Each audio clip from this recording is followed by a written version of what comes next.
Welcome to the Church of Mabus radio show. It's Friday night, and it's been crazy, of course. You listen to United Public Radio, 107.7 FM New Orleans. I want to just plug this one place, Physicians Committee. It's a place that helps people who are messing with dogs for experiments and crazy stuff, and they've shut down a lot of things. The website's pcrm.org. pcrm.org, and you can give a little donation to help. But they've done different things like convince the Northwestern University Feinberg School of Medicine to stop using live pigs to train surgeons. God, live ones? Just crazy stuff about dogs. Like they've shut down some dog ones and things like that. There are a lot of calling out animal cruelty. They're working with Native American leaders about different things and dietary guidelines, and urging a university to stop its cruel and deadly heart failure experiments on dogs. So they do a lot of good stuff. That's pcrm.org. And then real quick, if you check out the computer game company Hooded Horse, and let me pull up the two games they're putting out. I don't normally say anything about games on here much, but I told them I'd help promote these two that are coming out. And of course I got access to them, so that's why I did it. And I'm broke right now. But this one's really for? They're on Steam, but they're probably coming to other things.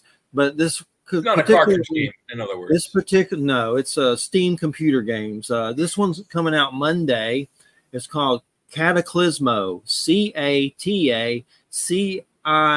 Let me respell that. Cataclysmo. Design and build fortresses brick by brick to stand against endless hordes of horrors in this real-time strategy game with resource management, siege defense, and exploration. Lead from the ramparts, push back the darkness, and hold fast against the creatures of the mist. Basically, it looks like Lord of the Rings and Helm's Deep, and it looks awesome, like crazy. Yeah. Developers Digital Sun, and the publishers Hooded Horse, and that's Cataclysmo, Cataclysmo, and that's July 22nd. And then they have one more. This one looks. Me and Christina were laughing about this one. And she doesn't even really like games that much, but basically it's called Norland, and it's by Long Jaunt, which is a Norse developer. Long Jaunt is the developer. Publisher Hooded Horse. Norland is the game. Norland. Lead your noble family in this medieval colony sim, facing off against class conflict, religious struggle, and political treachery. Tend to your people's needs, uncover the lost knowledge of a fallen empire, and engage in nefarious plots against your enemies. And it's basically like you build your city. You got these little people running around. I swear it looks like Braveheart. We were laughing because there's this one scene where the queen or someone's in bed with an old bald dude, and they don't show it. They blotch it out, so I'm sure in the game they don't show it either, but they're in bed making love or whatever, and then she gets out of bed and clubs him to death. But it's like South Park graphics. Like they're funny, they look like little weeble wobbles. Norland, Norland, and it's got basically like a medieval kingdom simulator that reminds me of Braveheart or something, but it actually looks amazing. Really good. Yeah.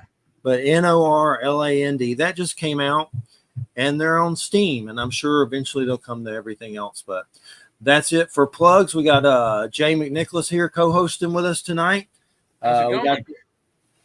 We got Barbara DeLong here tonight. The return of Barbara DeLong. Good to have you here, Barbara. How are you? I'm terrific. Thanks for having me back. And good to have you here. And thanks to Mark Eddy. And it's been interesting for sure. And I know you just had your Cosmic Deck of Initiation. Did that just come out? When did that come out? The original Cosmic Deck came out 30 years ago, and it was published for 20 years by US Games, and then they stopped publishing it. And 2 years ago, Dimension Fold republished the deck of cards, so they're out there now, and you can find them on cosmicdeckofinitiation.com. That's where you can get the cards and the handbook that goes with it that has about 300 pages of information on the cards and what they mean and how to use them. And just recently, within the last 2 weeks, we released an app that has the Cosmic Deck on it. And it's that I'm very, very excited about, because not only are the graphics of all the cards on the app, but when you call up the meaning of the cards, it not only has all of the material that was in the 300-page book on it, but it also has me in an MP3 reading the meaning of the card, so that you don't even have to do the reading. I read it for you, and we have music behind it, and it was. I have an amazing tech, and he made it look phenomenal, and I'm very excited about it. Very cool. I collect a lot of different cards. I'm definitely going to have to pick up the physical this and the app. That's really cool. But I have a lot of different kind of cards over the years that I've collected, and these look very unique compared to the other ones I've seen. And the art is beautiful. Who did the art? I did. I hand painted all of the cards. Wow. And with the app, the cool thing with the app, and the app is on Deckable, DECK. It's either IBLE or ABLE, but if you go to my website, there is a link to the page for the deck. And what's really cool about this is you can go into Deckable, you can find the Cosmic Deck of Initiation, and for 3 days you can try it for free, and you don't have to buy it. So you can, put it through its paces, check all of the stuff out about it, and decide if you want to buy it then. And the deck, the app is $19.90. It's $20. And what's really unique about this particular site is that they are continuously upgrading it and making more things available to the people that have decks, and you don't have to pay extra for the upgrades when they come, so that it's a one-shot deal, and you've got a deck of cards in your pocket on your phone. And basically, I see you got a lot of testimonials by Michael Feinstein and a lot of different people that have used it. That's really cool. And well, basically, it's a spiritual deck as far as like ascension. And what are some ways that you would summarize what it's trying to embody?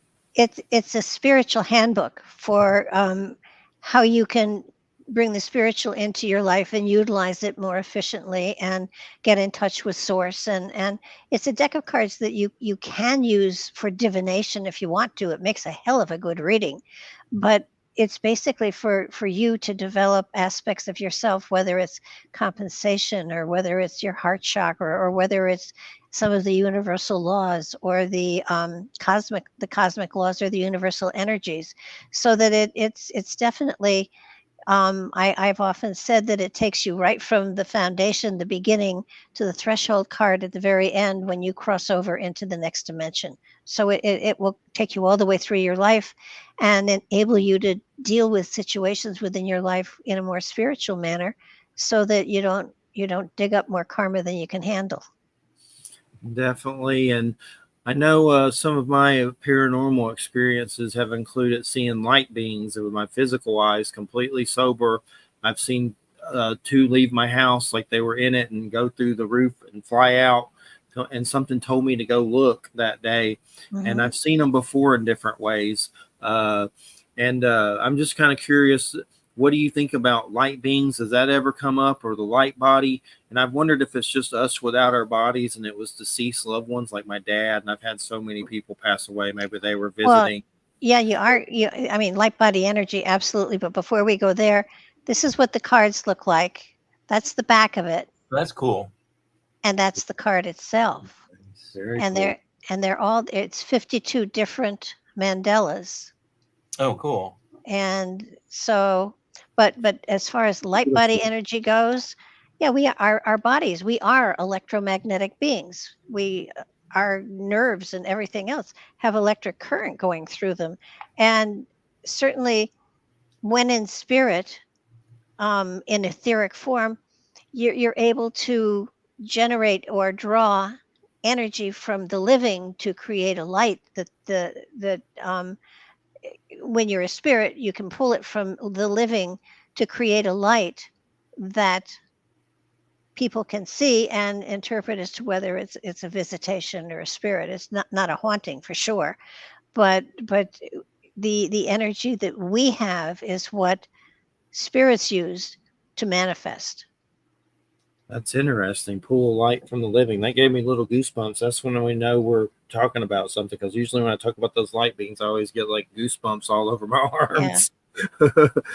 But pull the light from the living so they can manifest to show them that they're being visited. It's interesting for sure. And it isn't just light. Quite often, they will manifest a smell that you associate with them. I know that my grandfather used to smoke cigars, and we would always smell and see cigar smoke. And that's why those visitations are always so short, because they're pulling the energy from you. I mean, they can't hurt you, they can't kill you. Like we've got a battery. We're constantly generating electricity within us, so it's not like that they're taking anything from us that would be detrimental to us. But that's how they let us know they're around. It's definitely something else. And seeing them, that was like I started freaking out, wondering if I was like transitioning, gonna croak, but I never did. So that was good. Just seeing them freaked me out a lot. With your physical eye. Well, it is cool though, and a lot of times when things turn up missing, or they're not where you put them, they're able to use energy to move things around. You don't often see the movement. Sometimes you do, but for the most part, I knew I put it there, and it turns out here. What's going on? I've had that happen so many times. I'll just close my eyes. I'm like, okay, haha, it's very funny. Whoever it is, put it back. I'm going to go to the bathroom and come back, or I'm going to go do this and I'll come back, and it better be here. And then I do that, and there's nobody in the house. I mean, their cat, but the cat knocks things off. They don't put them back. I walk away, come back, and it's there. I'm like, I've been looking for this thing for hours, and all you have to do is say that phrase, and it shows up. It is uncanny. I woke up once, and I was alone in the house, and there were two cats with me, and it was like 3:00 in the morning, and I heard ka-thump, ka-thump, ka-thump. Wasn't footsteps, it was ka-thump, ka-thump, ka-thump. And I got up and I walked into the living room, and here were Kleenex tissues floating in midair, and the cats were jumping for them. And they were playing with it. They were playing with the cats. And I stood there and I watched, and I said, it's fine if you want to play with the cats. I got no problem with that, but I'm really trying to sleep. So could you cut it out for now? And the tissues just floated to the ground. And the cats looked at me like, why? And I went back to bed. For that, I would have turned and ran right out the front door and never come back. That would have scared the bejesus out of me. They were playing with the cats. They have to be cat people. I mean, come on. Yeah. It wasn't frightening to me at all. It was like, and I held meditations in that house on a weekly basis for 17, 18 years. So there was a lot of energy there. So it was real easy for spirit to pull the energy and float tissues for the cats. It was really kind of cool. If I had had a phone that had a camera on it, I would have filmed it. Of course, that was before the cameras or phones, It's an exhilaration, it's like a high that when you see that kind of stuff, and then you chase it and want more of it. Your fight response, yeah. Then you want more of it, and then when it doesn't happen, you're like, oh, I need my fix. And then it happens, and you're there. But yeah, and I can see why so many of these people chase it, like on all those shows and stuff. A lot of those shows are BS, but a lot of people, there's some stuff on there, but people chase it. It just comes to you. That's the best time. We have this place down the road on the Heritage Trail in Graceville, Florida, that they're tearing it down now, the Bible College across the street. And it's like this landmark native situation that happened where I guess like Spanish Christian monks came here and tried to convert them. And the chief refused to convert because they wanted him to only have one wife, and he wanted so many wives or whatever. So there was a revolt and, bloodshed. and this place is down the road from me, and it's I always go there, and I've never had anything bad happen. I've kind of loved it there. I jokingly called it Little House on the Prairie because it's like old churches and like old houses that are like nice, and basically they're tearing it all down. So I've been saying prayers and stuff about the spirits around here. You would think that would upset them. That they're just like, No, it doesn't. When something horrific happens, there is almost like an imprint in time of that memory. For instance, 9/11, when 3,000 people died. There's an imprint in time. It doesn't mean their spirits are stuck there. It means the photograph of it is stuck there. So people can get flashes of seeing people or things or whatever, but their spirits aren't there. It's just that it's been imprinted in time. Battlefields is another place where you have that. It's like a negative. It's there, and you can feel it and you can see it, but in reality, their spirits have moved on. It isn't,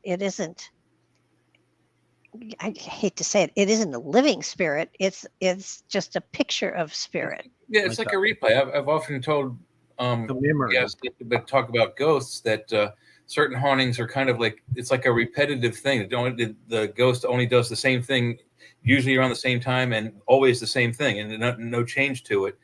And it's like a snippet, a recording of that person's life before they died or as they died, depending on the type of haunting. But yeah, I believe that actually does happen. I don't know how to explain it, but I've felt things that other people were in the room. Like I've had several cats that have passed away, and every once in a while you'll feel something jump on the bed. Oh yeah. And it's like a cat. It's nothing bigger than a cat. And then I'm like, I have to wait a second and see where that cat goes on the bed. And I'm like, oh, that's Sammy. Or if it goes this way, it's that cat. And it's, I know they're there. And like Jeff was saying, he got the goose pimples when he talks about the light beings. That stuff sends a streak of yellow down my back. It just gives you the shivers. But it's cool. It's cool as hell. But yeah, it's still it freaks you out because especially if I have 3 cats now and a dog, and my girlfriend works at night, so I'm usually here by myself with those 4 animals, and I usually know I know if they're in my room or not when I go to sleep. I know because a lot of them want to come in there before I close the door. But when I'm in there by myself and this happens, it's like, who's in here? And then that first startle is like it's fight. You want to, who's there? Who's robbing my house? And then you realize, oh, it's a spirit. Yeah. No, I have a couple that my cat now will suddenly, her eyes will get really big and she'll look, in one direction or another. And I know there's a spirit there. Mm-hmm. And, any spirit that walks in here is very welcome. So, it's kind of like my condo right outside my back door and over a culvert is a cemetery from the 1800s. And somebody said, "Are you spooked that there's a cemetery there?" And I said, "No, it's probably the most peaceful place on earth." Yeah. I mean, spirits don't hang around cemeteries. It's boring. They go find living people to hang around so that cemeteries are so peaceful that it's a great place for a picnic. Yeah. They're also good historically speaking. I haven't done it in a long, long time, but sometimes we would stop at just random cemeteries or going, to families' houses when we had time. And for no other reason, just to see how old some of the gravestones were. So historically speaking, that's fun too. It's not like history. Well, this cemetery, I just moved 4 years ago from Connecticut. I have always been New York, Connecticut, my whole life. And my son and grandchildren are here in Nashville. So I finally said to my son, I think it's time I sell the house and just move. And he said, "Where are you going?" And I said, "Nashville." And he said, "Oh, I didn't see that coming." And so I did it 4 years ago. And I looked for a place. It took me a year and a half to sell my house. And I, for that year and a half, I was on multiple listings, checking out what was around and everything. And this condo went up. They decreased the price so that I could afford it the day that I got an offer on my house that I accepted. And I called my son and I said, that's my home. And he looked at it and he said, you want to fly out and take a look? And I said, nope, that's mine. And this is what you tell them. I'll pay, and tell them it's cash. And he said, you know, you're supposed to bargain, Mom. And I said, no, I'm not bargaining. It's mine. That's what I'll pay. So he called me back and he said, they took it. And I said, great. And so I moved and I wandered around to see, everybody has a little patch that they have for garden area and stuff like that. And the thing that I wanted to make sure is why I wanted to be by water, because I've always lived by water, and, you know, Nashville is center of the country. But there is a stream that runs right behind me. So my son calls it a drainage ditch. I call it a stream. And so then I found the cemetery, and people were saying, you're not scared of this, are you? And I said, no, I think it's fabulous. And there was only one tombstone that I could really read. And a friend and I do ancestry work in our spare time. And so we looked up this guy, and his name was Thomas F. Smiley. And turns out he had a sister named Hattie. And this is early 1800s. And Hattie was married to a man named Aaron DeLong, who happens to be a relative of mine. Wow. And I called my son and I said, I'm more Southern than you are. And he said, oh. And I said, yeah, I have kin buried in the backyard. So it was kind of like confirmation I'm in the right place. Yeah, that's cool. You can't get, I mean, that's not as, people always say that, you know, it's a, what's the word? It's a coincidence. I honestly don't believe in coincidences anymore. I don't either. There, especially with that tight of a connection. That has to be fate, or whatever you want to call it. Oh yeah. Absolutely. And it was like this is just so cool that I mean, I knew I belonged here, but this kind of confirmed it. Now, he's long gone. I don't think he's wandered around at all, but the fact that there's somebody that I'm related to in the backyard kind of is kind of cool. Yeah. Definitely. Has anything come up in your studies with Skinwalker Ranch at all? I know I've been watching those shows, and I think stuff happens there, but now they have this Beyond Skinwalker Ranch show where they're going to other ranches and getting phenomenon, and it seems like a lot of stuff's happening at ranches. You know, I just don't know why they don't get bulldozers and plow their way into that bluff, because obviously there's something there. Obviously there's a connection there. Obviously they're making a lot of money on all of this. And you know, they're I know they're saying that there's something in that cliff or bluff or whatever it is. And I've been watching it for years. It's one of those things that I hang in there hoping they'll actually discover something, and the only thing they discover is that they can't discover anything. I would have bulldozed the whole damn thing down to find out what's in there. It looks as though it might be wreckage of a UFO. I think that because they're still getting electronic signals from it, I think there must be something ongoing in there. My suspicion is not that it's aliens, but that it's a government agency that's dark agency that nobody knows about. And I mean, I know they're tunneling.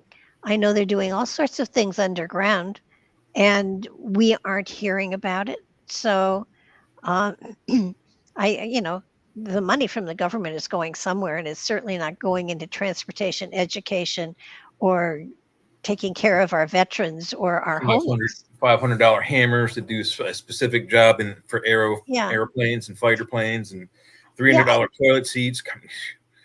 Well, and the fact that you know, we've given money to governments so that they can fight one another, but our population is suffering, and I don't understand why they aren't taking care of home first. And the only thing I can come up with is that and I have totally always believed that that there is a shadow government and then another government and then another government and then another government, that we are just seeing the topmost layers of it who don't know anything about anything. And yet our money is going to covert things that I do believe possibly are of a more global thing. I think that there is something going on globally. Oh yeah. And I've always believed that they say that they're pushing us towards a one world government, and I do believe that. But my belief is that the one world government that I'm seeing 1,000 years down the line is a government that has everybody together because we're working together. It's not because it's a dictatorial thing. It's we're coming together for peace, and we're coming together for the betterment of the human species. What I'm seeing now is frightening, but I think that the human condition, we're too barbaric for any alien culture to want to have anything to do with us. Well, I mean, not necessarily. I mean, there could also be some very, aggressive and vicious alien species out there who are, vastly more technologically advanced than us. So it's a two-way street. What's his name? Dr. Stephen Hawking said that I can't remember the exact words he said, but he said something to the effect that going out to outer space for humans is not going to end well. It's going to be kind of like when modern Europeans came to America. It didn't end well for the Indians. And he meant that. He wasn't trying to be bigoted and make a racist statement. No, He meant that if we go out there, we could be instantly. So. The Europeans invaded this country. Yes, I agree. Yeah. And they destroyed the religions, they destroyed the people, and they brought all of their diseases with them. I mean, it was awful. So I'm beginning to feel that to be honest with you, that Homo sapiens are the aliens on this planet, that we came after whatever races are living beneath us or whatever. I don't think we're the first intelligent species to evolve on this planet. I think there have been cultures way before us, and what I'm more interested in is what happened before the last ice age, before the last period of time that everything stood still. Most of history today is going back to the end of the ice age, and then how cultures evolved and everything. Well, they were here before that. There have been 5 mass extinctions so far. Yeah. And I think there will be more. Oh yeah, they'll never stop. But the thing is also that we only have recorded history from, say, 6,000 to 8,000 years ago. Before that, what happened? Nobody knows. There's talk of there was a matriarchal society, that there was some sort of schism between men and women, and then the ice age or maybe even an extinction level event came, and our history is so untold. There are urns, clay pottery I think they were found in Guatemala, but somewhere in Central America, Mexico, Guatemala, one of those countries there. And on those jars are pictures of human beings riding dinosaurs like Triceratopses and Stegosauruses and so on. And on the animals are like circular spiral patterns. So they thought, they're just making these for their kids. Well, why would ancient Mayans make things for their kids that they couldn't have seen according to modern science? Yeah. Well, just recently, modern science found a sample of soft dinosaur flesh, and upon the outside, the skin side of the flesh, were spiral patterns. Those spiral patterns are in Newgrange. Yes, those exact same kind of pattern. Yes, they're they're all over a lot of the glyphs here in this country as well. And that spiral, to me, is saying that we're on a spiral. And if you want to really investigate it, you take your spirit and you go inside yourself to spiral into yourself to be able to utilize the gifts that we have. I mean, you have people like the Buddha who could teleport. I mean, we don't use all that we are. Yeah. And unfortunately, science has shoved the spiritual aspect out of the way and, declared itself the master of all you purview. And unfortunately, we've lost contact with the telepathy and the teleportation and the levitation.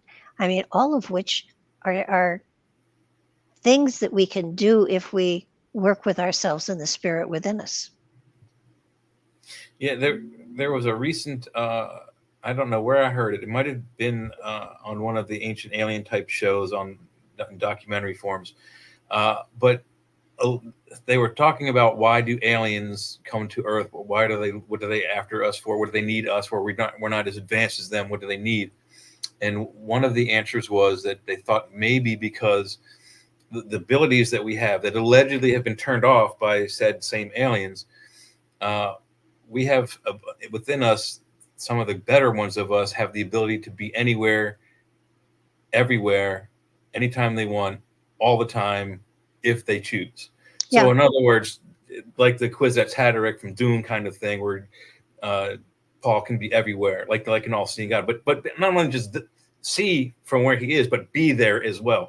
So, that's an amazing power. If we have it, that would be great to have. I don't know where I'd want to go with it, but well, there have been. I think it would unlock telepathy. I can imagine as a species as we are now, we are just too infantile to be able to, keep our thoughts from being transmitted to others. I mean, can you imagine going to the grocery store and thinking, wow, she's really pretty over there. And then you think a really dirty thought and she hears you. Well, you're obviously going to get slapped every time you're in public. So I think there's some things in our brain that maybe they're turned off for a good reason until we're at a point evolutionarily that we can handle these devices and powers without, screwing up too bad. Well, there have been priests who were healers who were able to be seen in several different places at the same time. Saint Germain, famous in Europe for being in different countries at different time spans, and I believe he existed. I think that what we've got inside of us is the capability, but it's a matter of how do you master it. It's very much like being telepathic. It's like being able to read someone's energy field and stuff like that. If it's something, it's like a muscle. If you develop it, it's going to be enhanced and you're going to be able to utilize it. And today we are being so dumbed down by schools and by government. We're not taught to think. We're taught to memorize and react. We're not taught to reason. We're not taught to stretch ourselves and be creative. And because we are turned off by society to not be creative. The deck of cards that I painted, I decided I was going to do a deck of cards, and I had done personal mandalas for people for a long time. But when I said, this would make a great deck of cards for people to learn from, I taught full time. I taught from 8 to 3. I would get home. I would spend time with my son, and then I would paint from probably 4 or 5 o'clock at night to about 4 in the morning. I'd sleep for 2 hours. I'd get up and I'd do it all again. I had never been more energized. I did not miss one little league game or concert. I was constantly full of energy, and I was channeling, if you will. I often say that the paintings were through me, not of me, but that capacity we all have. I'm not special, but I used it a lot. And because I used it a lot, it enhanced other aspects of me to be able to see into things for other people as well.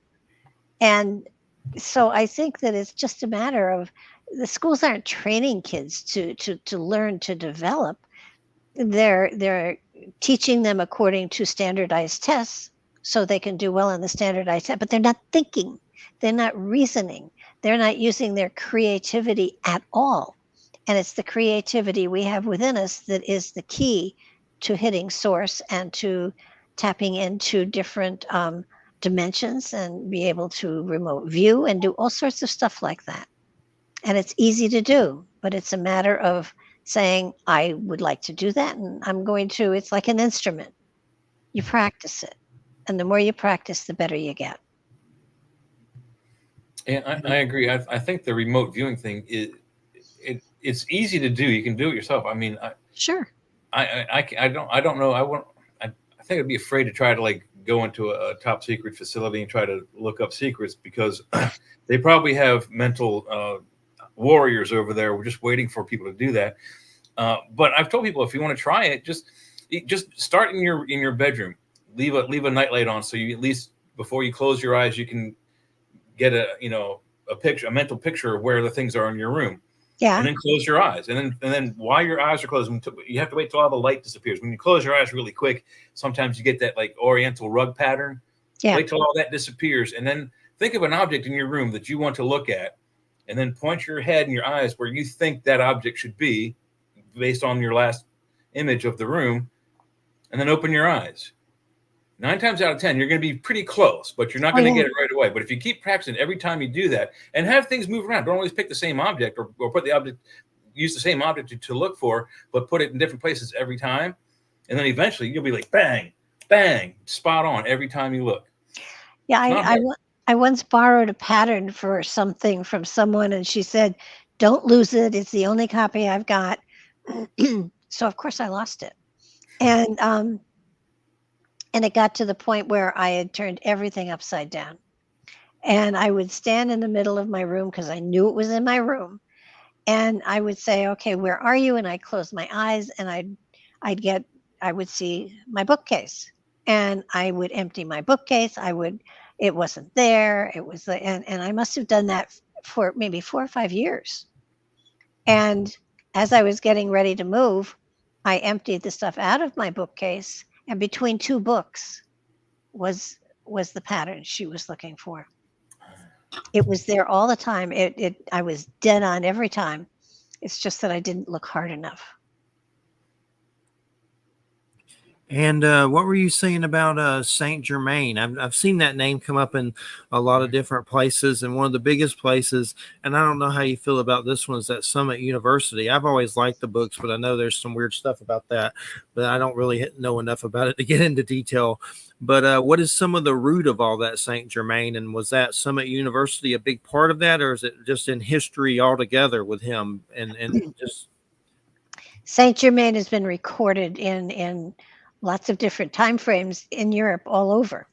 There's a wonderful series of books written about Saint Germain that take him through history. He was a vampire, according to this author. And there's a whole series of books about Saint Germain through time. He was a good vampire. He did good for people. and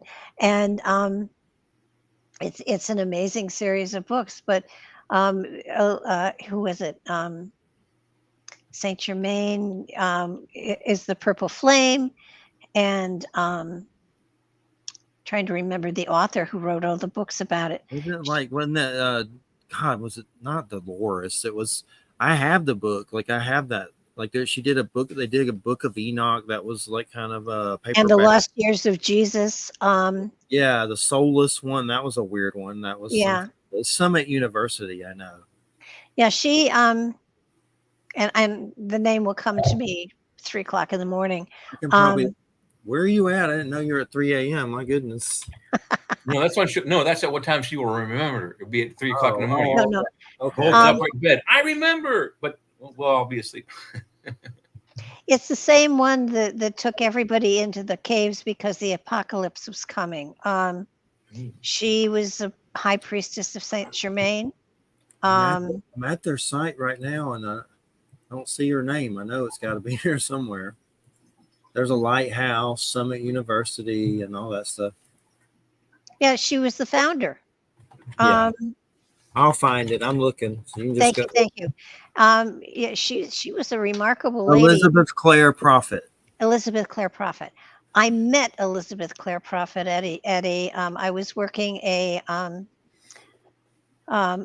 big expo in New York City, and she was there too. And at the end of it was like a 4-day thing, and it was thousands of people. And after the show closed down at night, we would all break out wine and sit and talk. And one evening, her booth was right across from mine. And one evening, she and I were sitting on these stairs, and I said, I know that you have the followers that you've surrounded yourself with, and I know that you've made ready in caves for the apocalypse, and you took everybody underground at one point.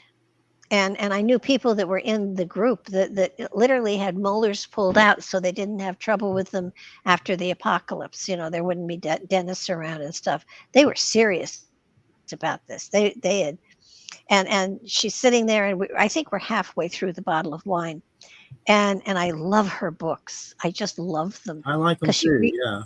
she researches beautifully, and she said, "Well, I'll tell you." I said, "The only thing I can figure is you told them all it was a drill, and that's the only way you got them back up above ground again." And she said, "Yeah, the plumbing all went wacky. It smelled like hell down there. It was just, she said, I was hoping for the apocalypse." She said she finally told them that it was a drill, and they all came above ground again. She didn't lose anybody, but and I think they fixed the plumbing, but she uses in at least her book on the lost years of Jesus, and she does talk about there is a temple in Tibet in the Himalayas that has a record of Jesus visiting that particular monastery. But she uses the paintings of Nicholas Roerich in her books for illustrations, and they're so mystical. They are just so beautiful. But she's an amazing lady. I think she's passed on now, but I think she had dementia or Alzheimer's. Well, same thing probably. Yeah. But but when she was functional, she was amazing, and she was just an intelligent woman. She'd done research like unbelievable research, and she was a very interesting lady to talk to. I kind of regret that was before I started my radio show, because I could have gotten her on, and I would have loved to have had her on the show. Yeah. Do you remember a book, The Soulless one she did? That was kind of a weird one. I can't remember what it was about, but I know that was the title. It's like The Soulless one. And I can't remember what it was about, but I used to have it, I think, somewhere. But there were some weird ones. I enjoyed her books a lot. I'd always heard some kind of culty things, but I don't know Oh yeah. details. Oh, she had a cult, but it was a good cult. It wasn't as cults go. It didn't restrict people, but they had to follow her and what she said. And Violent Flame, that's in some. Is that she the root of that? Like pretty much the whole Violent Flame, because that's in everything now. Yeah. Oh yeah. I still do it. Like it's like Saint Germain, Violent Flame. Well, but he is a for real physical person that they have records of him in different time frames all over Europe, way back 1600s, 1800s. So suddenly Saint Germain turns up. So and the series of books that were on Saint Germain the vampire make a great deal of sense. I've heard of those books. I've never read them, but I've heard something about them. They are so well historically researched that there's a college that uses some of them in some of their history classes because they're historically so accurately depicted. Wow. They're good books. They're really good books. You ever get much info on Merlin? Because I see that kind of conjured up in some of this light worker stuff they talk about. I've always loved Merlin, of course, the movie Excalibur, and read fantasy books about it and stuff. But does that ever come up in any of this? Yeah, well, have I heard of him? Yes. Do I think that he existed?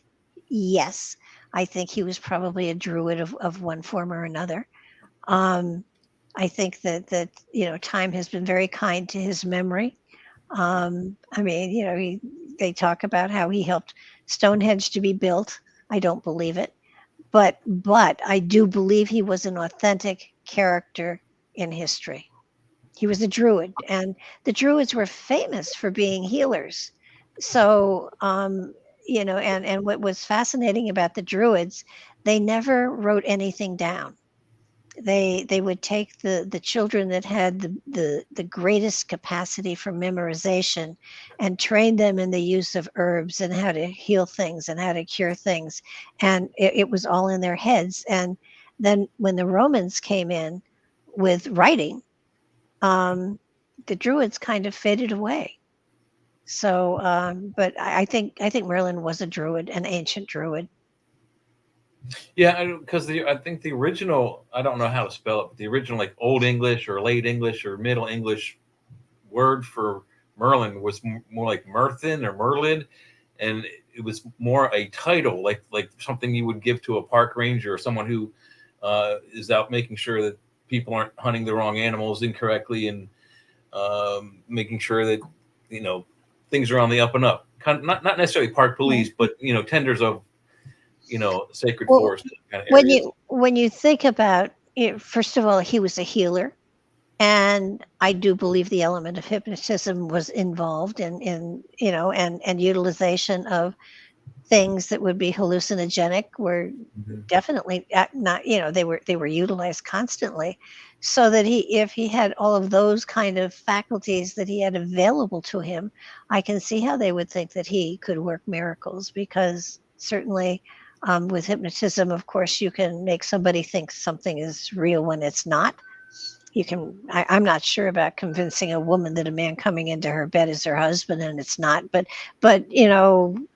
that was the Arthurian thing. Yeah, So, that's the Arthur legend, right? Well, I mean, but not even just Arthur legend. I mean, Zeus did it, Apollo did it. All the gods were able to do this kind of but when you think illusionary thing. of, the human species, if we don't understand something, we attribute it to God or a God, and therefore, just because we don't understand an ability or a talent that they've got to be a God. Well, that's not so. There are people that have healing capacities that are just phenomenal. Look at Reiki. Reiki is energy work, is using one person's energy to help another person's energy go through or over or around something that's going on. In the past, that would have been considered a miracle, and yet it's just a form of healing. So, yeah, I think Merlin existed. I think he was wise, and he might have even been from another dimension. I'll say that that's a possibility. But and he probably went back to that dimension when humanity got too rough. Well, I certainly don't disagree with that. The Islamic Bible says that the Ifrit are made of smoke and fire.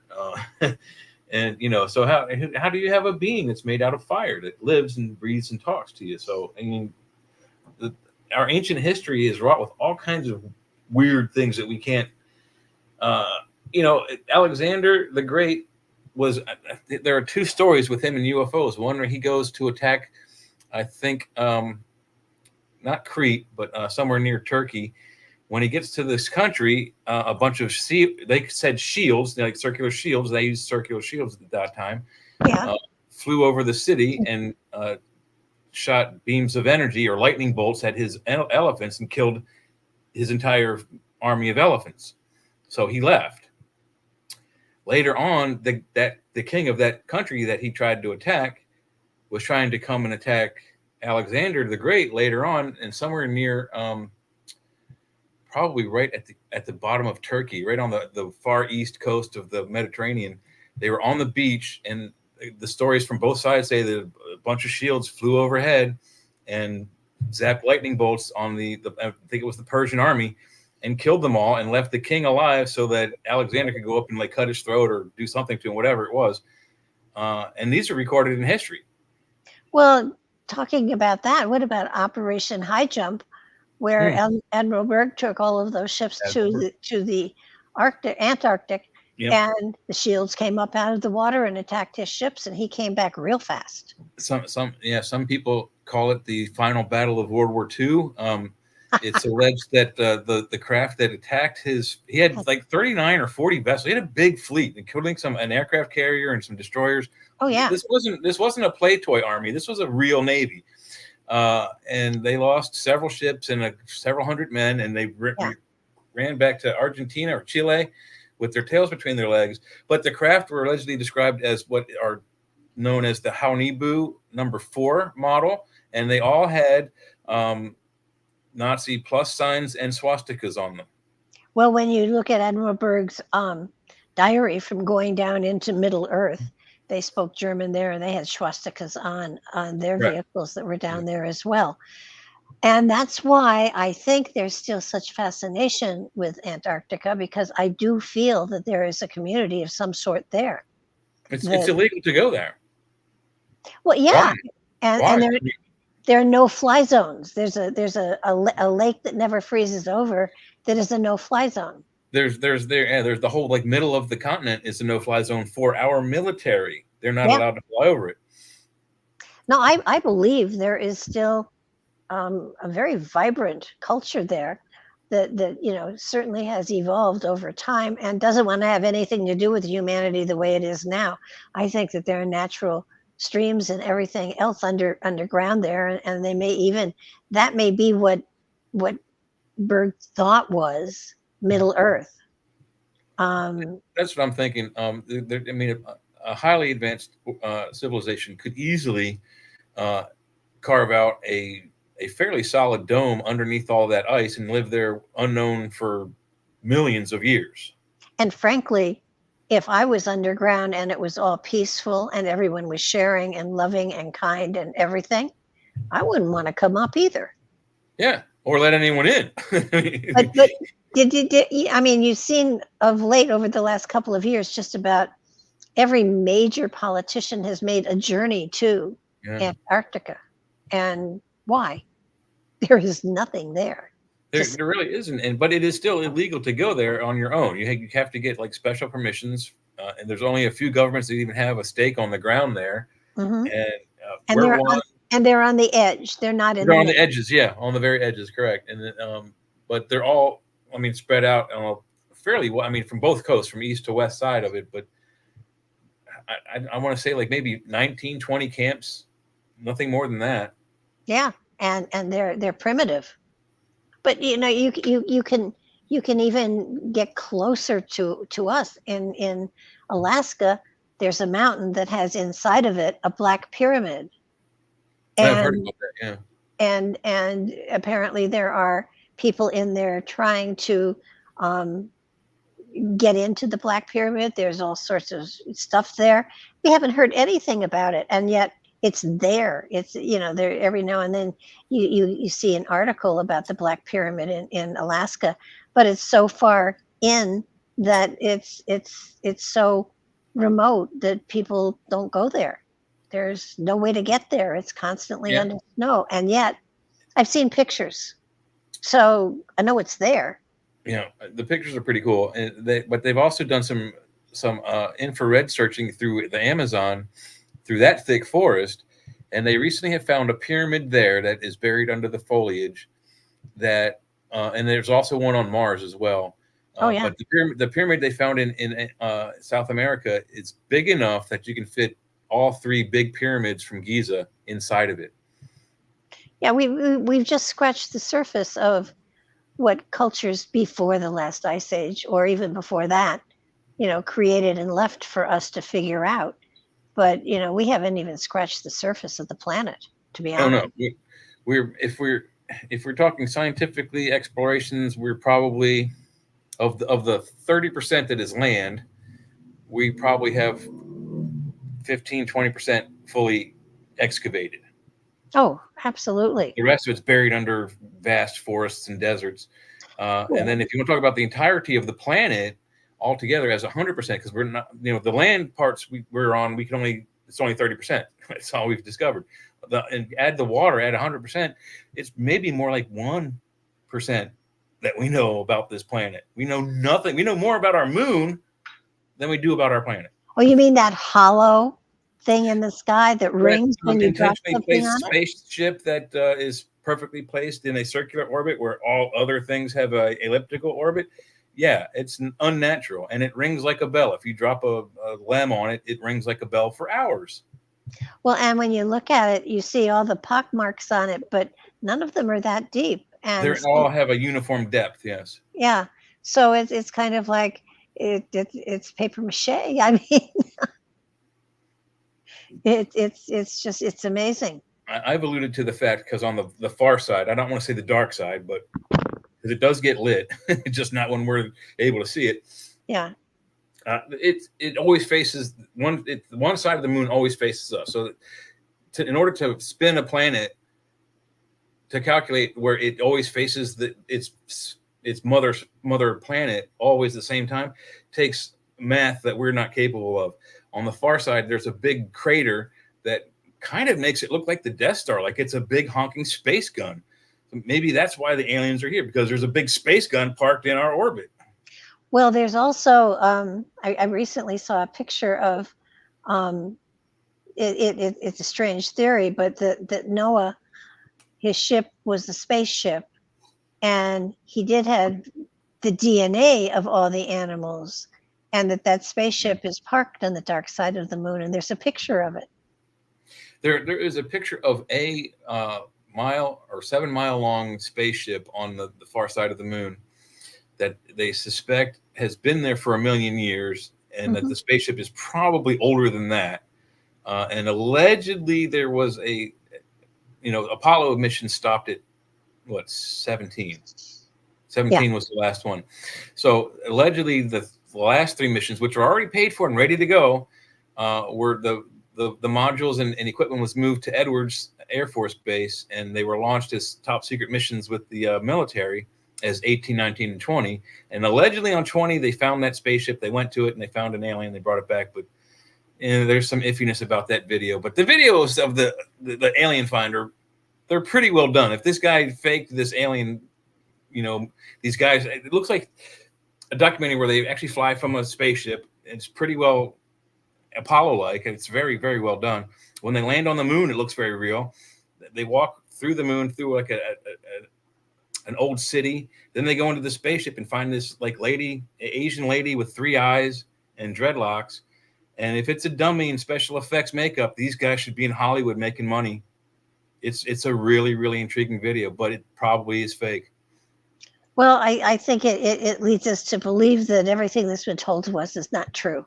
So, and that's what's scary. I mean, but science fiction, I think, has sort of not treated aliens well.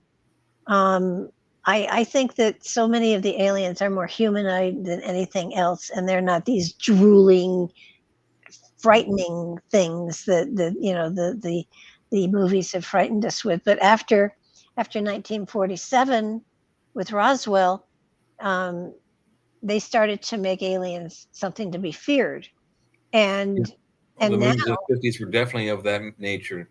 And so there had to be a reason for it. And frankly, we can't even use the word alien any longer. We have to use the word extraterrestrial, because of course we have aliens coming across our borders. Yeah. So you can't confuse the two. Right. So it's kind of like, I just think after 47, they've been trying to make us fearful of something that is going to ultimately happen, and we shouldn't be fearful of it. I think they're here. I think we are the aliens, to be honest with you. I think we came, Homo sapiens came to this planet through a dimensional doorway of some sort, that we didn't originate from this planet, and that there were already species here, and there may have been cross whatever, but I believe that we came through a doorway to this planet. I don't know why, and the way what we've done to the planet is horrific. We've actually talked about that on the other show that I'm on, and it's suspected that we may have come from either what is now the asteroid belt, we think was a living planet. We think there were 4 living planets: Venus, Earth, Mars, and this 5th planet, which is now the asteroid belt. So we may have come from Mars, may have come from the 5th. Something came through the solar system a long time ago and broke that 5th planet up, whether it was something that Jupiter captured or something that's part of our solar system that only comes through every so many thousands or millions of years, whatever it is, and it destroyed that planet. And then there's talk of exodus from Mars to us. Velikovsky, a Russian Jewish scientist, wrote a book, something in chaos, Ages in Chaos, or something to that effect, where he speculates that the bulk of of Earth's water was siphoned off of Mars by a large space body that flew past Mars. There was a cataclysm there. There's a huge gash canyon across Mars. It looks like an electrical storm or a lightning bolt on the ground, and it's deeper than the Grand Canyon and long enough that I think you can fit 96 Grand Canyons in it, length to length. Wow. But he speculates that this, whatever came through the solar system, broke up the fifth planet, skewed the orbits of both Mars and Earth because they both wobble funny than the other planets. The atmosphere of Mars was basically destroyed. The magnetic atmosphere of Mars was completely destroyed, making it, the full attack of the sun from that. But that's what the speculation is. And scientists at first didn't like his theory, but now the way that our moon they think was created is his theory, and what happened to Mars with the water being siphoned off and brought here, they think is also the likely cause of how Earth got its water.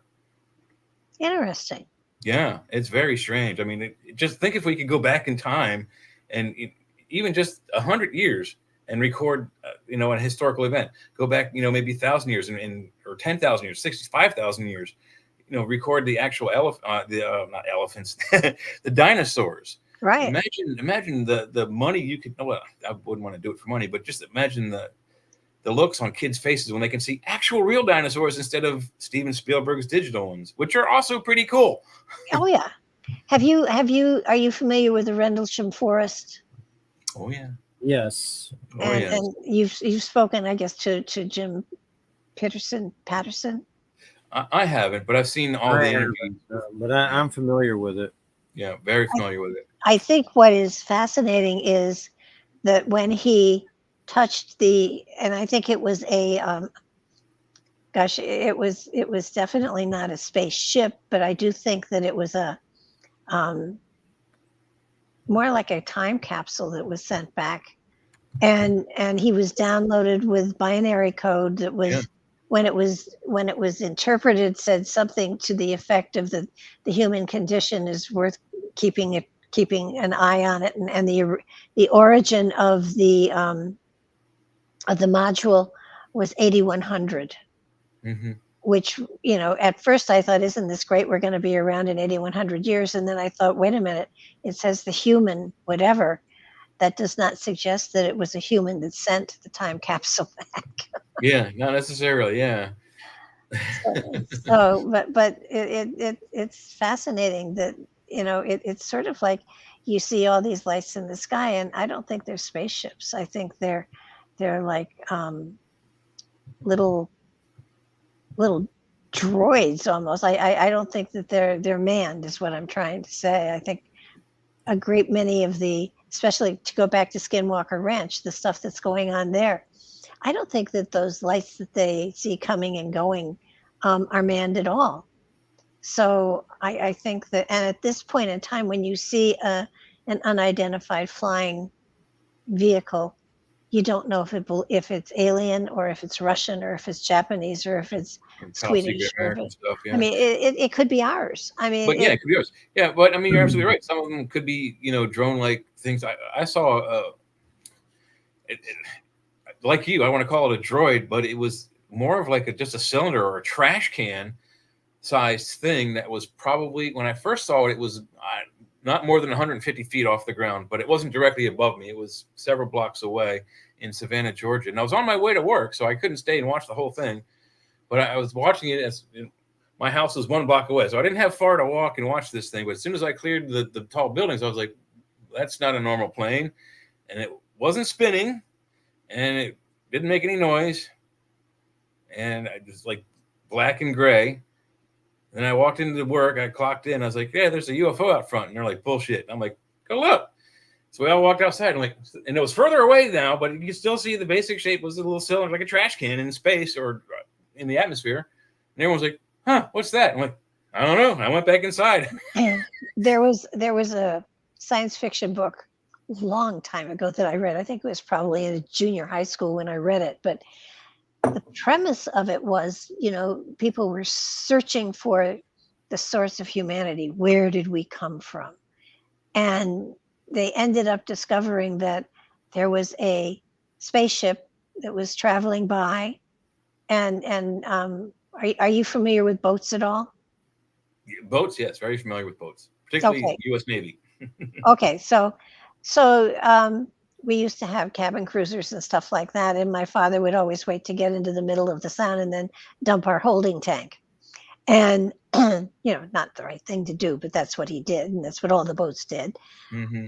But that it was a spaceship that was traveling by that dumped its holding tank, and that we are the result of the flora and fauna that came from the extraterrestrials that were on that spaceship.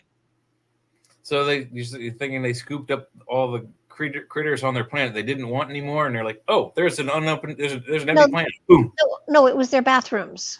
Oh, It was their leftovers that they dumped, and it fell onto the planet, and the planet was fertile enough so that anything would grow, and so eventually we grew out of what was dumped out of a spaceship, which in some cases sometimes makes sense. I'd hate to think it. I'd rather think we're interdimensional and we came through a portal, and but sometimes the weirdest things are the things that are the actual truth. Mm-hmm. Yeah, they do say fiction is stranger than the truth, or whatever that phrase is. Truth is stranger than fiction. Yeah, is that the phrase I'm looking for. Yeah, and it's true. I have to agree with it. Well, it's you sometimes sit and wonder, where did I come from? Why am I here? And what is the purpose of life? Questions that everybody has and ponders from time to time. And the reality is we'll never know. And when... But the big proof for me was, look at all mammals, all of them, almost all of them, except for some of the special breeds that we've made, like the Abyssinians and the hairless cats and dogs. Every natural born mammal on this planet is 85-95% covered in fur. And even the parts of their fur that isn't where they have actual skin, they don't get sunburn like we do. No. We don't have any natural protection from the sun, our native God-given light source. And burns yet, the hell out of us. And yet there are cultures, especially in the Himalayas, especially in the Arctic, that they have grown to be far more tolerant of their environment, so that they can stand the cold longer than you or I can, or that the atmosphere is something they have learned to deal with, and so they know how to chew on the cocoa plants or whatever it is they chew on, so that they have adapted to their environment. And so, when you think of that, and then you think of, whales are mammals.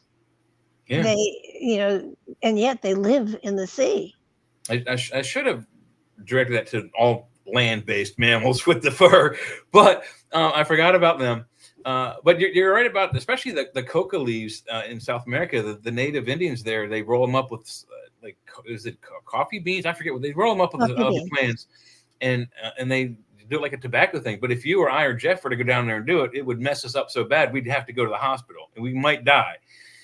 So they've accumulated immunities to that, and I think we all have. There's a group in China, not a group, but up in the mountainous regions, there's tribes of Chinese that live like the natives in South America, kind of out of the, off the grid, but they eat their food directly out of a boiling pot. If they don't take it out of the boiling pot and put it into a bowl and wait a few minutes for it to cool, they take it directly out of a boiling pot and go. I've seen the videos, and I'm like, but they've adapted to the point where they can eat scalding hot food. But their bodies have adapted. Right, exactly. And if we were to do it, we'd go to the hospital and have, third-degree burns on our tongue. Have you guys, are you familiar at all with the dropastones? Yes, very familiar with those. Heard of them.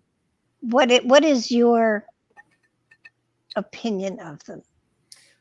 My assessment is that they were some sort of kind of like a record, not just a record of the Dropa's lives, but they were records. Like you could play there's some kind of device, like a record player that you could get Yeah. either audio or video from.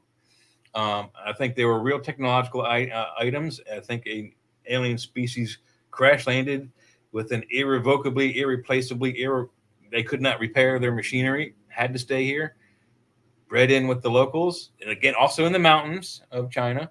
And then the Chinese government found them out, and they have them, and that's how come they are almost as advanced as us with their fighter planes. Their Generation 5 fighter planes, we now have Generation 6, so we still have air superiority, but I think that's where that's their Roswell. This is the Chinese Roswell where they got I did some research on them, and they say, from what I read, that the characters that are in the grooves of the Dropa stones had been translated to explain that they were on a spaceship that was crashed, and that was, as you said, impossible to heal, fix, whatever, and that there is today still a Dropa tribe in that area. Yes. And that these people are only 3 feet high.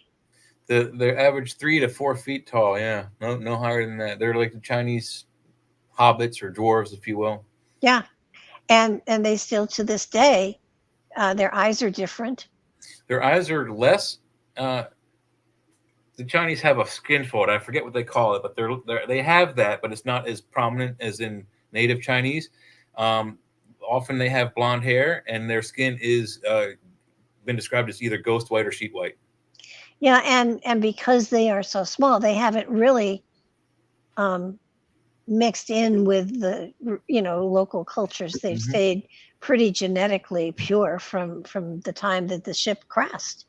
And it's amazing that nobody's heard about them. And it bothers me. Here's something that not only it's a great story, but the tribe's still there.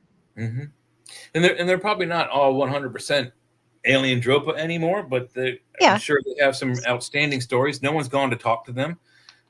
They've been briefly talked about on venues like this, Ancient Aliens, and other documentaries.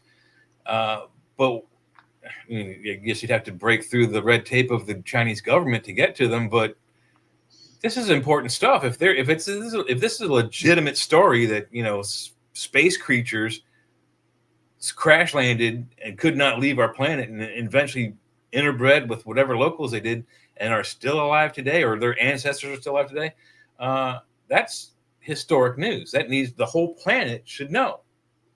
Well, that's like I said, I think they've been gathering DNA from everybody for a very long time. And I don't know what they're looking for, but they're looking for something. Yeah, I've come up with that speculation on other shows. Like, what are they doing? Something like the Bene Gesserit clan in the Dune series, the Dune books, where they're specifically taking different houses and interbreeding them, and intermixing them to get a specific result. There's something to that. They wouldn't. The aliens who are messing with our DNA right now wouldn't be doing so still if they had found what they're looking for, or if they had gotten whatever their ultimate goal is to be. And they allegedly have been doing this for, according to Sitchin, 500,000 years. Well, if you look at first of all 23andMe, Ancestry.com, everybody donated spit. And then when COVID came, they were doing swabs, but I don't think they were looking for anything of the virus. I think they were going for the DNA samples. And when you look at, they can't explain where Rh negative came from, right? Which is kind of interesting. Yeah. And so they're creating a database from which they can, in many ways, create viruses that would wipe out a certain element of the population in a heartbeat that wouldn't touch the others. Well, it's amazing you just mentioned 23andMe and the other one, the other 23andMe place. Ancestry.com. Ancestry. Thank you so much. Weird you said. I just made a correlation there. My friends that live across the state line in Maryland in Hagerstown, they all of them. There's 3 of them live in the house. They all had the shots, but they also all 3 of them did the 23andMe thing. They've had all the boosters, and they've taken all the necessary precautions to not get COVID. Yet they've all had it 3 times, even with all the up-to-date boosters. I haven't done any of the 23andMe, Amazon.com, gene stuff, none of that stuff. I didn't get it. And I worked on the front lines. I worked in a retail store that was deemed an essential store as a home improvement center. So, if your toilet exploded and you can't go to work, you have to go to the bathroom. So you have to be able to come to a store like ours and get a new toilet. So we were essential business. So we had people in our stores throughout the whole 2-3 years things. And I never once got it, knock on wood. Yeah. But everybody I know who's had the shot, everyone has had it at least once, and they had the shot. And I'm thinking maybe we ought to do a survey, see how many of those people did you get the shot? Did you get all the boosters? 23andMe? Boom. That's why you got it. Yeah. I know. So you're right about that. I had to get to be with my grandchildren. My son and daughter-in-law were, protective, and so I had to have a shot. I got the 1 shot, and when I went for it, my son took me, and I said to him, "Did you see them put the needle in my arm?" And he said, "Yeah, I saw you get the shot." Now I'm a delicate flower. If a mosquito looks at me, I get a wilt. There was no hole. There was no redness. There was no nothing. And I swear to you, I got saline. I didn't get a shot. I know I've got the card. I sat there and got shot with something, but and I have not had COVID at all. And I'm 80 years old. Did you get the Johnson & Johnson one or one of the others? I got the Johnson & Johnson one. That's why. It wasn't an RNA. All the other 3 were RNAs. All right, we better get off this one. You know how they get on watching. Sorry. It's okay. Well, we haven't said anything bad, but I know okay, as long as you don't mention the 3-letter alphabet soup, any 3-letter alphabet soup organization. If you mention any of those organizations, they usually bump us off of YouTube. Yeah, I've been bumped a couple times too. So yeah, and basically, one thing I want to say is the main reason I do the show, I've been doing it 17 years, is I went through testicular cancer at 17, and then a few years later, my dad died, and I start to see UFOs over every house I moved to. I saw different kinds of beings, and there was one time when I was doing this, I was having trouble getting interviews, and I said a prayer and had a UFO sighting of some red energy type weird things, and I yelled. And my brother and nephew came outside, and somehow that led me to being on a radio show and talking about it. And then the next thing you know, I was interviewing Stanton Friedman and Nick Pope and Nick Redfern and all these big people I saw in documentaries that I would never thought I would even, who would give me the time of day. Lloyd Pye, the Star Child skull. He lives in the Panhandle. It seemed like it was connected to the sighting. Now, I don't know for sure, but it seemed like aliens gave me the hookup or some kind of boost or something in that sighting. That's when I knew there's something here positive that someone gave your wants us to raise consciousness. And I think, that's why you do the show and to do that. But I also think there may be some nefarious things here, like on Skinwalker Ranch. It seems like every time they try to do something, messes with them or makes them sick and things like that. So there may be forces here that, aren't out for our best interests, or like a lot of people think it's fallen angels or the devil or whatever. I don't know. I saw a UFO when I was in college, and that's what set me on the spiritual pathway. It was like I was invited. Yeah. And look into this, go into this. And then of course I was married to Patrick Hook, and he wrote the Bible UFO Connection, and he had Matrix Radio for years. And a lot of the ancient alien people, he was connected with them. So, and he was actually on Ancient Aliens as well. So it was really funny because he had never seen a UFO, and here I'd seen one, and he was jealous, uh, but it was really kind of exciting, and he opened a door for me in many ways that Yeah. I have an in to a lot of people that I never would have had it not been for Patrick being my husband. He's dead. He's not ex. He's just dead. But I think that there is a sense of being invited. And when I saw the UFO, I was in college, and it was really amazing because it landed on the baseball field and it swooped up and it went right over my dorm, and there were tons of people that saw it or were there, and there were people standing right next to me that didn't see it.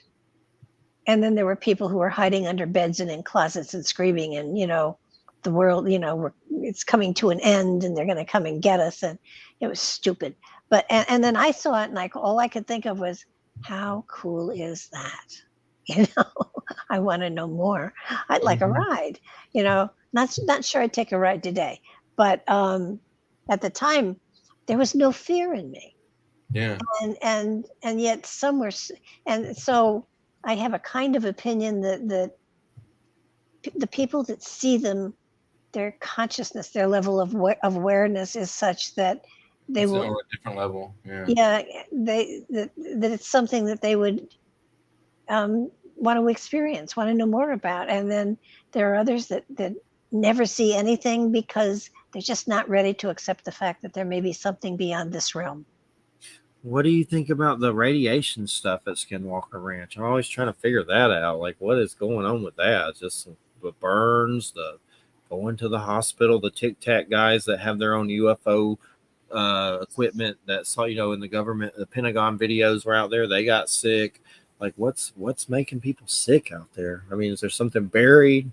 Something you would think Bigelow would have took it off and did whatever to it, before when he was there. So obviously there's something still there, but I just find it hard to believe that he didn't rape the place before, he sold it. Well, let's say he didn't. I mean, he may not have dug it out of the ground, but he may have figured out what it is. Maybe he went in from underground like they are with the tunnels. I don't think it's alien technology because of the radiation.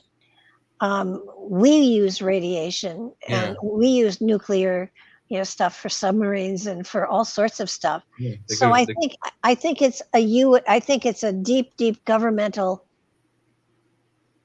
area, and the government doesn't know about the government beneath us, because I don't believe that if you look at the Billy Meyer material, they don't use nuclear power. They use magnetic and stuff like that. So I think the fact that there's nuclear energy, being seeping out or infecting people and giving them burns or whatever, that I do think that it has to do with, it has to be something our government or a government is utilizing, and whatever's crashed there or whatever is an experiment that went horribly wrong at some point in time, and they just buried it as deeply as they could. Yeah, it could be nuclear waste from various nuclear weapons manufacturing. Who knows what's under there? I mean, that's what we did. Isn't that what we did with a lot of our nuclear waste? We just buried it. Yep, just buried underground, and it could be that. I mean, I'd have to see what their exact symptoms are. But I mean, if you get too close to radiation trash, your skin can fall off, your hair can fall off, you can sometimes you get into the area and immediately begin to vomit. So if those are the symptoms they're having, then it's quite possible. I would go more for a nuclear dump than an alien anything. Yeah. I would love to bring a Geiger counter there. I'll bet you it takes off 1,000. They use it, and they use Geiger counters, and there are many times that they have to exit fast because the radiation is so high. Too high. Yeah. Well, that's it then. Yeah.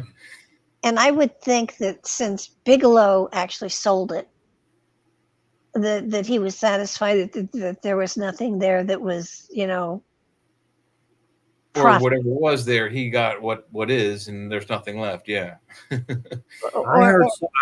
I heard something that he there was some kind of situation. He was on a radio show talking about it, and I'd have to find it. It's on YouTube.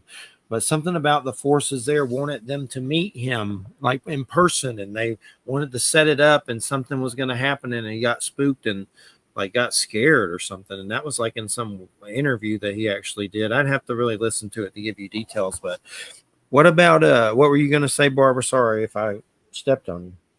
I don't know. It'll come back.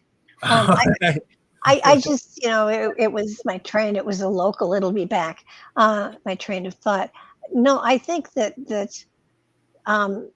what's there is dangerous in that, if it is, they said that some of the material they pulled up was the kind of material that we put on our shuttles, which would be something that would protect the nuclear whatever. They pull up a green like jelly type thing, almost like something that you would put over something to protect it from, outside energy. I'm more thinking that it's nuclear waste than anything else, and they keep finding a signal of, and I can't remember what it is megahertz wise, but that seems to be around there. I think the drones that we see going in and out are ours. I think that the government is definitely watching them very, very carefully, so that I think it is government. I think it's our government. I don't think it's so. I think, isn't that funny? They've milked this for how many seasons so far, and all these guys are trying to dig into a trash heap. Have you got into the Beyond Skinwalker Ranch where they're going to the other ranches and having similar kind of stuff happening, like Bradshaw and all that? Then they had Chris Bledsoe on there with the X-Men neurology equipment, summoning them with Colonel John Alexander. The biggest thing about the show is all the government spooks there. That's more creepier than the phenomenon. There's so many government spooks on these shows. You're like, what are they up to? Well, it isn't necessarily the government that we see. It's the government that's pulling the strings on the government that we see. And there's another government beneath them and another government beneath or above, whichever way you want to go. I think that there are so many different levels that are between us and others at the center of all this that you and I will never see, whatever it is. And the information is so highly compartmentalized that even the U.S. government doesn't know the whole story, and they're scared out of their minds. Yeah, and the fact that they're still they're surveying what they're doing at Skinwalker Ranch. I mean, if that is nuclear waste from 50, 60, 70, 80 years ago, of course, that's before the bomb. I don't know, when is it? Yeah. I mean, they started putting the bomb together in 42, 43-ish. So by 45, they had it. So, 80 years isn't that far off. Yeah. And it looks like that there may have been natural caverns there that stuff was stored in. Yeah. And then they did landslides to cover it all up. And there are also on the planet, there are some spots where there are natural nuclear reactors, sort of. They're like caverns, but all the rock inside is uranium. And if you were to walk in there, it's toxic for you, kill you. But they do happen around the planet. So it might be one of those kind of things. But even then, you could get up the right kind of suits and go in there and mine the uranium and sell it for pretty good profit if you own the property. In the meantime, Skinwalker Ranch is doing just fine. They're doing fantastic with television advertising. Well, it's the same thing as with Oak Island. Yeah, I was about to say, Oak Island was the same thing. They kept digging in this hole for how many seasons? 8, 9, 10, whatever it was, is. I mean, I don't believe they're going to find anything, but I'm addicted to it. And it's been 11 years, 12 years, something like that. And I have watched as they have now, as far as archaeological stuff, they've brought up a lot of fascinating stuff. But is the Ark of the Covenant there? Hell no. Is the candlestick from the Jewish temple there? I don't believe so. Pirates may have left some stuff there, but and they found a human body in one of the pits. But and I keep watching because I know as soon as I stop watching, they will find something. Yeah. Well, I mean, the human body was as expected because that was the last person that was to go down there that died. Yeah. Probably. So. Well, they haven't really brought anything up they could test. I mean, they're doing carbon dating on stuff and taking it back to the 1200s, so that island has had activity on it for thousands of years. Yeah. But it's also in an area where they did a lot of copper mining. So the fact that if there were tunnels there easily, but I can't explain the traps and everything, the different tunnels that go in to put seawater in I don't know why that was created. They have the coconut husks that have surrounded the tunnels so that seaweed doesn't clog them. I mean, in order to do that kind of construction, you had to be highly trained. So the only people I can think of that had the technology would have been the Templars.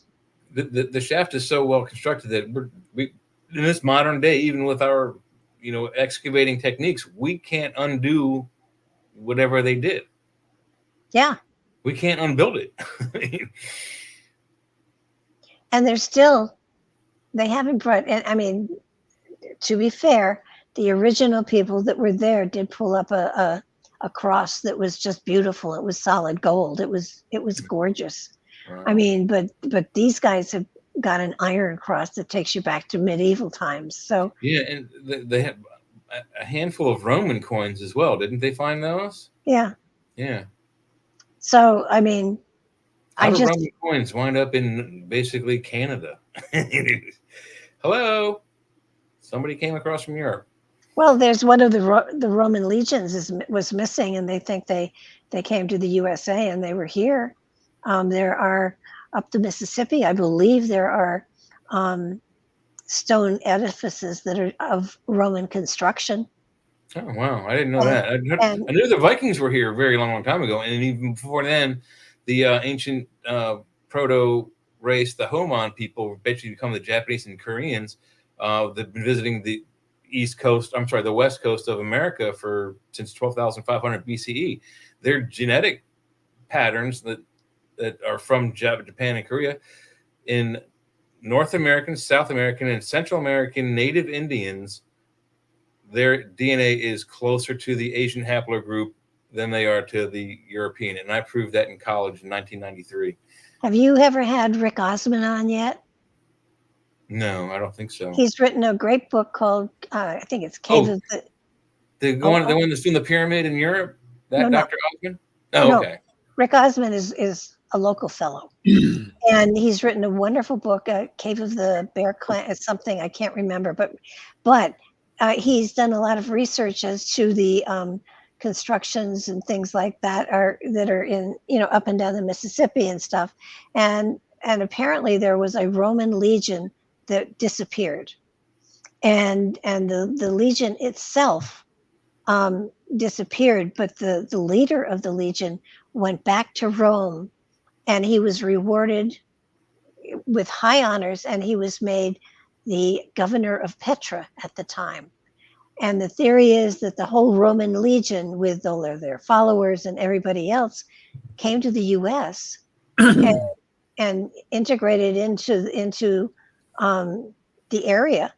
And that would explain the Roman coins. That would explain the construction of some of the Roman edifices along the Mississippi that were there to, have to pay tribute to in order to go up or down the river.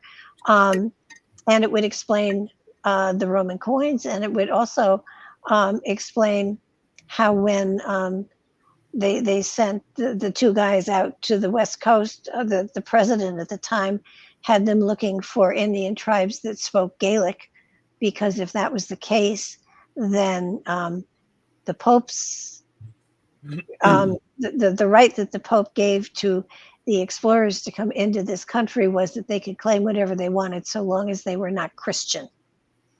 And if they found Indian tribes that spoke Celtic, that would mean that it was the Celts that really were the owners and discoverers of America.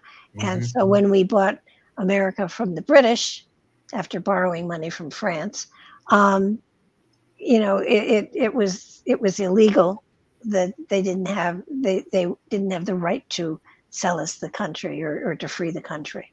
Mm-hmm. But Rick Osmond's book is fascinating. You should check it out. Okay, I found him on YouTube, Legend of the Golden Bear and things like that. Yeah. Yeah. I'll hunt it down for sure. I have his contact information if you want it, and I'd be happy to share it with you. That would be great.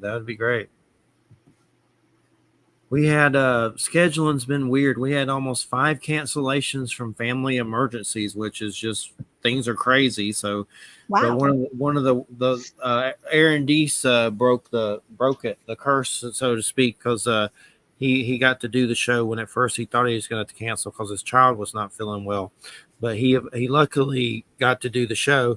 But the weirdest part of that was a guy named Jim Willis, who writes near-death experience books, was supposed to come on a Friday. He died. Well, yeah, he passed away the day he was going to do the show. Oh my!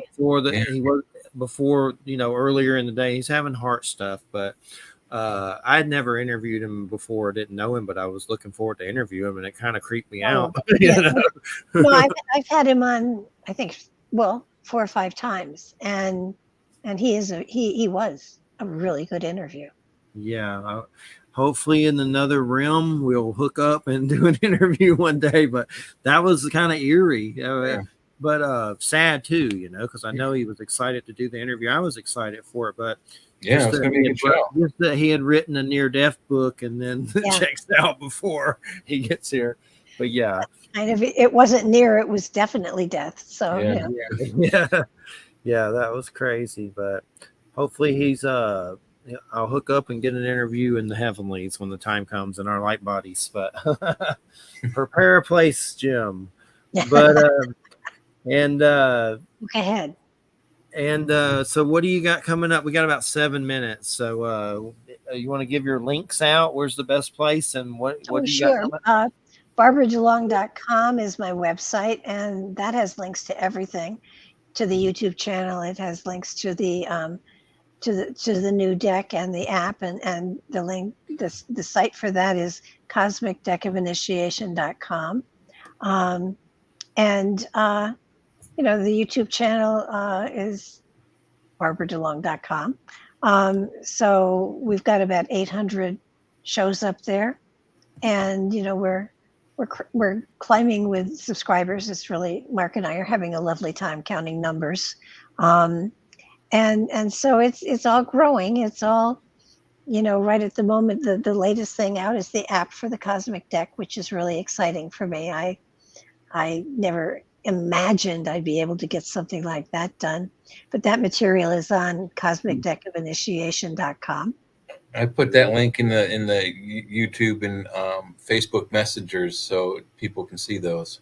Some things I've noticed, I've heard about is my planet Saturn, which I'm a Capricorn's going backwards. So I got that till November. Great. And that sounds like fun.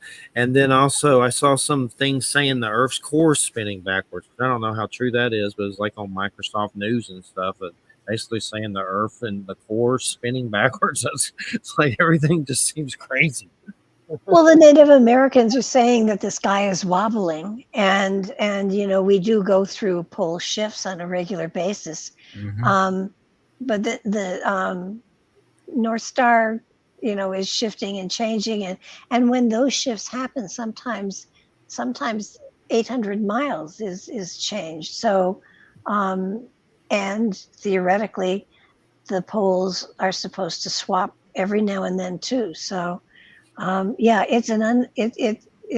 we're at a time and place where even the ground we have underfoot isn't as stable as we would like it to be. Yeah, we're basically there's a liquid ball of magma. This is liquid, my fist, and this is what we stand on. And it's just sitting on there, and we're not sure, but they think there's two ways that the pole shift happens. Either the poles are like this, you got the north and the south, and they just go flip, and they flip, which would be fine. Nobody gets hurt. But what the most scientists think is that when it shifts, this part that we stand on, where the water is, and all that just goes whoosh, in one movement and flips over or flips to the side, just something. And when that happens, the winds will become to the point of like 7,000 miles an hour, something like that, because we're spinning at like 17,000 miles an hour, and then we're going around the sun at 18,000 miles an hour or whatever. So it could be a very deadly thing if it goes in that direction. But couldn't it also be that it's the mantle stays constant and the core shifts? If the core underneath were to move, it could certainly cause it, without question, worldwide volcanic activity and worldwide earthquakes, which we're seeing. But if so, the planet spins counterclockwise about 7,000 miles an hour, and the Earth spins the part that we're on. This part, it's also going that fast. We're spinning around 7,000 miles an hour. If we all of a sudden flip like that, those winds we're going the opposite direction. Those winds will destroy all of humanity. At least every tall building on the planet will be knocked over. Well, it won't be pretty. Isn't even the Gulf Stream shifting? I mean, I look at the weather all the time because I'm in, Tornado Alley here, kind of, and so I'm looking at the weather constantly, and I've noticed that the Gulf Stream is shifting and moving in new directions, and so it's kind of like, wait a minute, this isn't the way it used to be. So there are major weather things that are happening. We've had more earthquakes in Tennessee of late than we've had in the last decade. There are volcanoes becoming active that haven't been active in a very long time. There's a lot of things happening with weather, and part of it is human manipulation, which is, they can start something, but it gets out of control. So yeah, and I'm surprised the plates haven't shifted yet. Like, that would be really creepy if the plates shifted. I used to live in Tennessee at one point in Kingsport and had a lot of weird UFO stuff there. Like, they were military, but it was weird. Like, I saw a giant ship in the sky that looked like something from a sci-fi movie and things docking in it. It was a lot of weird stuff up there. And then when I searched it and other people seeing weird stuff, that's always when you see something and then you go try to search to see if other people and then their stuff starts popping up and you feel like you're in the next Files episode. That's always fun. Yeah. But, we got 2 minutes. It's been great, Barbara. Barbara DeLong, everybody. We appreciate you returning and always a pleasure. Thanks so much. It was a great show. Thank you. Thank you. And we got next week. Oh goodness, let me not mess up any names. So let me pull up the thing. I just talked to the guy on Facebook 10 seconds ago. Willie Hassel and Lynn Nickerson. And then August 2nd, Jason Hewlett on Ogopogo. August 9th, Max Hawthorne. It's like sharks and stuff. He writes like fictions about sharks. Good books. Robert Sullivan, that's cinema and Freemason stuff. That's the 16th. 23rd's Leo Zagami, that's Illuminati, that Italian dude. Rich Germu, that's Bigfoot stuff. And then Arlen Schumer, September 6th, that's with you, Jay. That's some Twilight stuff. Cool. Not Twilight Zone. Twilight. That's a whole nother show. Yeah, that would be exciting. I wouldn't do that show in hell. Let's talk about glittery vampires for 2 hours. And then Christina Giordano, September 13th, Betty Page, September 20th, Jeffrey Shanks. That's our weird archaeology friend in Florida. And then Stephen Ward, October 4th. So I'm doing stuff and scheduling for October, the favorite time of year, so that's always nice. Always looking for a Vlad the Impaler specialist. If anybody knows anyone, those are hard to find. It's also cool Halloween. It's also cool you mentioned the Freemasons, Jeff, because I just found out at my new job there's a lot of Freemasons that work there. You know how I know? How? They put up a basketball net, and these guys are laying up bricks every day at break. Nice. Well, we appreciate it, Jay. Thanks, Barbara, so much. Thanks, Mark, Eddie. Everybody have a good weekend. I know Viggo Mortensen just released a new Western he made called The Dead Don't Cry, or The Dead Don't, something like that. The Dead Don't something. I got to check it out. But I think it's The Dead. Let me look it up. I don't want to get it wrong. The Dead Don't Hurt. Viggo Mortensen. Wait, let me see. The Dead Don't Hurt. Yeah, okay. It's The Dead Don't Hurt. It's a Western. It has good reviews on Rotten Tomatoes, so I want to check that out. Everybody have a good weekend. Good night, everybody. Take care. Good night.